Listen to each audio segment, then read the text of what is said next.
Hello my dear students, welcome to my channel Triyasha study centre. Friends, তোমরা যারা একাদশ শ্রেণীতে পড়ছো, আজকের থেকে তোমাদের শুরু হয়ে গেল লাস্ট মিনিট সাজেশন। একাদশ শ্রেণীর লাস্ট মিনিট সাজেশন 2024 প্রথম সেমিস্টার বা সেমিস্টার 1। আজকে থেকে তোমাদের লাস্ট মিনিট সাজেশন আমি দিয়ে দিচ্ছি। তোমাদের যাদের দর্শন আছে, প্রথম দর্শনের সাজেশনটা আমি দিয়ে দিচ্ছি। দর্শনের সাজেশন তিনটি কিংবা কোনো সাবজেক্টে দুটি, আবার কোনো সাবজেক্টে তিনটি করে পার্ট আছে। আজকের আমি তোমাদের দর্শন সাজেশন দিচ্ছি একটি পার্টে এমসিকিউ এবং শূন্যস্থান, এমসিকিউ এবং শূন্যস্থান। আর দ্বিতীয় পার্টে তোমাদের ম্যাচিং কিংবা সত্য মিথ্যা, অর্থাৎ ঠিক ভুল, এই রকম টাইপ প্রশ্ন। আরও একটা লাস্ট মিনিট সাজেশন যাবে, গেলে তোমাদের দর্শনের লাস্ট মিনিট সাজেশন শেষ হয়ে যাবে। বন্ধুরা এসো, আমরা দর্শনের, তোমাদের যাদের দর্শন সাবজেক্টে আছে অর্থাৎ ফিলোসফি আছে, তোমরা এই প্রশ্ন উত্তরগুলো, ইম্পর্টেন্ট প্রশ্ন উত্তরগুলো, বাছাই করা প্রশ্ন উত্তরগুলো তোমরা অবশ্যই করে দেখে নাও। এবং প্রত্যেকটা অধ্যায় আমি আলাদা আলাদা আলাদা আলাদা করে দেখিয়ে দিয়েছি যে কোন কোন প্রশ্নগুলো এই চ্যাপ্টার থেকে ইম্পর্টেন্ট। বন্ধুরা, তোমরা যারা চ্যানেলটি সাবস্ক্রাইব করোনি, অবশ্যই তোমরা চ্যানেলটি সাবস্ক্রাইব করে নাও এবং বন্ধুদেরকে লিঙ্ক বেশি করে শেয়ার করো। দেখো, এখানে প্রথমে দেওয়া রয়েছে, দেখো দর্শন শব্দের অর্থ। তোমাদের যে প্রথম চ্যাপ্টারটির নাম দর্শন শব্দের অর্থ, অধ্যায় 1। এখানে মাত্র এই অধ্যায় 1 থেকে মাত্র 7টি প্রশ্ন আমি তোমাদের জন্য এমসিকিউ রেখেছি। তারপরে দেখতে পাচ্ছ দ্বিতীয় অধ্যায় ভারতীয় দর্শন সম্প্রদায়গুলির শ্রেণীবিভাগ। যাই হোক, এরকম পরপর আসবে। তাহলে প্রথম অধ্যায় তোমরা দেখে নাও। ভারতীয় দর্শনের মূল উৎস কী? ভারতীয় দর্শনের মূল উৎস কী? বেদ। ভারতীয় দর্শনের পুরুষার্থ নয় কোনটি? আত্মা। শ্রেষ্ঠ পুরুষার্থ হলো মোক্ষ বা পরম পুরুষার্থ হলো মোক্ষ। প্রমার কারণ হলো প্রমা। ভারতীয় দর্শনে যথার্থ জ্ঞানের বিষয়কে বলে প্রমেয়। ভারতীয় দর্শনে পুরুষার্থের সংখ্যা হলো 4টি। গ্রিক ফিলোস শব্দের অর্থ হলো অনুরাগ। বন্ধুরা, তোমরা পুরো ভিডিওটা আজকের দেখো, এটা তোমাদের জন্য ভেরি ভেরি ইম্পর্টেন্ট একটি video. Last minute suggestion, MCQ এবং ফিল ইন দি ব্ল্যাঙ্কস, শূন্যস্থানের জন্য আর একটি লাস্ট মিনিট যাবে, গেলে তোমাদের দর্শনের টোটালি সাবজেক্টটাই শেষ হয়ে যাবে। অধ্যায় 2 ভারতীয় দর্শন সম্প্রদায়গুলির শ্রেণীবিভাগ। তোমাদের দ্বিতীয় অধ্যায় আছে ভারতীয় দর্শন সম্প্রদায়গুলির শ্রেণীবিভাগ। এখানে বেশ কয়েকটি প্রশ্ন আছে, একটু বড় চ্যাপ্টার। ভারতীয় দর্শনের বিভাগ হলো 2টি। বেদের অপর নাম হলো শ্রুতি। ন্যায় দর্শনের প্রতিষ্ঠাতা হলেন মহর্ষি গৌতম। সাংখ্য দর্শনের প্রতিষ্ঠাতা হলেন মহর্ষি কপিল। ভারতীয় দর্শনে আস্তিক সম্প্রদায়ের সংখ্যা হলো 6টি। ভারতীয় দর্শনে নাস্তিক দর্শনের সংখ্যা হলো 3টি। তারপরে দেখো 14 দাগের প্রশ্ন। আচার্য শঙ্কর হলেন বেদান্ত। কেবল দ্বৈতবাদের প্রবক্তা হলেন শঙ্করাচার্য। কোন দর্শনকে লোকায়েত দর্শন বলে? 4 ভাগ। বৌদ্ধ কার্যকারণ তত্ত্ব হলো প্রতীত্ব সমুৎপাদবাদ। প্রতীত্ব সমুৎপাদবাদ। প্রতীত্ব সমুৎপাদবাদ শব্দটির অর্থ হলো কার্যকারণ নিয়ম। ভূত চতুষ্টয়বাদ মেনেছেন 4 ভাগ। 4 ভাগ দর্শন হলো জড়বাদী দর্শন। প্রত্যক্ষই একমাত্র প্রমাণ, ভারতীয় দর্শনে একথা বলেছেন 4 ভাগ। 21 দাগের প্রশ্ন। এবার এসো চলে আসি 22 দাগের প্রশ্ন। 22 দাগের প্রশ্ন। ব্রহ্ম সত্য জগৎ মিথ্যা কথাটি বলেছেন শঙ্করাচার্য। ব্রহ্মসূত্র গ্রন্থটি রচয়িতা হলেন মহর্ষি বাদরায়ণ। এবার দেখো তৃতীয় অধ্যায়। তৃতীয় অধ্যায়ের নাম হলো জ্ঞান লাভের 6টি পদ্ধতি প্রমাণ।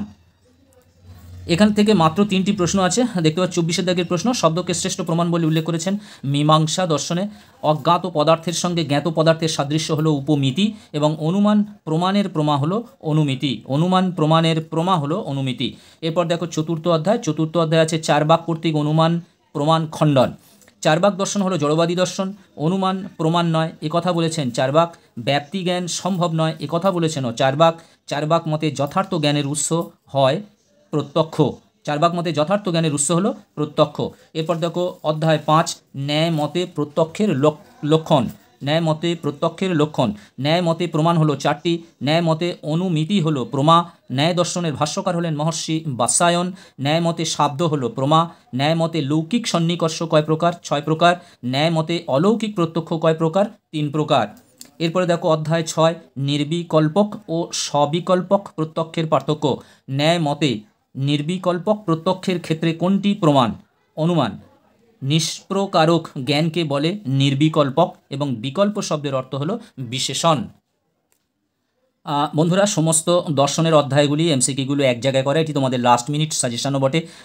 তোমরা এই ভিডিওটাকে অবহেলা করো না, তোমরা অবশ্যই চ্যানেলটি সাবস্ক্রাইব করে নাও এবং লিঙ্ক বেশি বেশি করে শেয়ার করো। আমরা চলে এসেছি সপ্তম অধ্যায়। দেখতে পাচ্ছ এখানে সপ্তম অধ্যায় ন্যায় দর্শনের অনুমান সম্পর্কে বক্তব্য। ন্যায় দর্শনের অনুমিতি হলো প্রমা। ন্যায় মতে ব্যাপ্তি হলো এক প্রকার সম্বন্ধ। ন্যায় মতে স্বার্থানুমানের অবয়ব হচ্ছে 3টি। ব্যাপ্তি কি? ব্যাপ্য ও ব্যাপকের সম্বন্ধই হলো ব্যাপ্তি। তার পর্বত বহ্নিমান ধুমাত, এই অনুমানের পক্ষ পথটি হলো পর্বত। এরপরে দেখো ওটা গেল আমাদের ভারতীয় দর্শন। এবার হচ্ছে পাশ্চাত্য দর্শন। পাশ্চাত্য দর্শনে তোমরা জানো তোমাদের দুটি চ্যাপ্টার আছে, এক হলো দর্শনের স্বরূপ ও শাখাসমূহ এবং 2 নম্বর হলো জ্ঞানের উৎসসমূহ।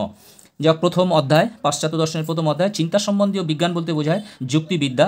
দর্শনের যে শাখা যুক্তির বৈধতা অবৈধতা ইত্যাদি নিয়ে আলোচনা করে তার নাম হলো তর্কবিদ্যা। কোন দার্শনিকের মতে বিশ্বই দর্শনের জনক? প্লেটো। যুক্তিবিদ্যার আলোচ্য বিষয় হলো অনুমান।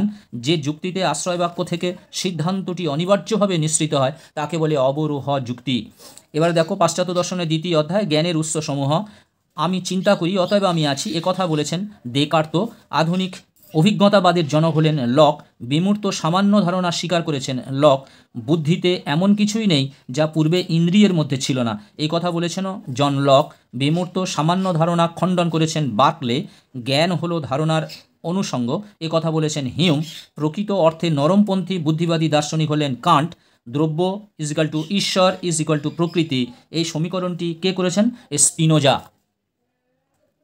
আমাদের এমসিকিউ শেষ হলো। এবার তোমাদের লাস্ট মিনিট সাজেশনের দ্বিতীয় আইটেম হলো শূন্যস্থান পূরণ। শূন্যস্থান পূরণ আমি আর আলাদা করে কিছু লেখিনি, পাশ্চাত্য এবং ভারতীয় দর্শন মাত্র 16টি শূন্যস্থান তোমাদের জন্য নিয়ে এসেছি। এই 16টি শূন্যস্থানের মধ্যে তোমরা কমন পেয়ে যাবে যে কটি শূন্যস্থান পড়বে, অতএব সেই জন্য আমি আর আলাদা করে লিখিনি। বন্ধুরা, একের দাগের দেখো, জ্ঞান লাভের পদ্ধতিকে বলা হয় প্রমাণ। জ্ঞান লাভের পদ্ধতিকে বলা হয় প্রমাণ। ড্যাশ দর্শন বহুত্ববাদী দর্শন নামে পরিচিত। মীমাংসা। চার্বাক মতে জীবনের মূল লক্ষ্য হলো আত্মসুখবাদ। শঙ্করাচার্যের বেদান্ত দর্শন ড্যাশ নামে পরিচিত। বিশুদ্ধাদ্বৈতবাদ। অনুমান একটি ড্যাশ জ্ঞান, পরোক্ষ। বৈতান্ডিক সম্প্রদায়কে বলা হয় ড্যাশ অর্থাৎ আদি চার্বাক। রূপের প্রত্যক্ষে ড্যাশ সন্নিকর্ষ স্বীকৃত হয়, সংযোগ। শব্দকে জানা যায় ড্যাশ সন্নিকর্ষের দ্বারা, সমবায়। আচার্য গঙ্গেশ হলেন ড্যাশ দার্শনিক, ন্যায়। আচার্য বিশ্বনাথ হলেন ড্যাশ দার্শনিক, এও ন্যায়। ন্যায় মতে পরমাণু মানের অবয়ব হলো 5টি। ন্যায় মতে ড্যাশ ভিত্তি হলো ব্যাপ্তিজ্ঞান, অনুমানের ভিত্তি হলো ব্যাপ্তিজ্ঞান। এথোস থেকে উদ্ভূত হয়েছে এথিক্স শব্দটি। ন্যায়পরায়ণতার উপর প্রতিষ্ঠিত রাষ্ট্রই হলো আদর্শ রাষ্ট্র, এই উক্তি যে গ্রন্থে বর্ণিত হয়েছে তা হলো দ্য রিপাবলিক। লাইবনিজ বলেন মনাটগুলি গবাক্ষহীন। লাইবনিজ বলেন মনাটগুলি ড্যাশ, অ্যান্সার হবে গবাক্ষহীন। বার্কলের জ্ঞানতাত্ত্বিক মতবাদ হলো ড্যাশ দোষে দুষ্ট, অর্থাৎ সর্বস্ববাদ, অহং সর্বস্ববাদে তুষ্ট।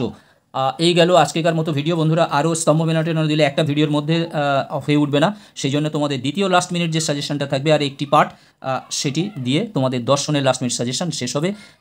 নেক্সট অন্য একটি সাবজেক্টকে নিয়ে আবার লাস্ট মিনিট সাজেশন শুরু করব। তোমরা যারা চ্যানেলটি সাবস্ক্রাইব করোনি অবশ্যই তোমরা সাবস্ক্রাইব করে নাও এবং লিঙ্ক বেশি করে শেয়ার করো। তোমরা সবাই ভালো থাকবে, সুস্থ থাকবে, আবার কথা হবে নেক্সট ভিডিওতে। তোমাদের অসংখ্য ধন্যবাদ ও শুভেচ্ছা।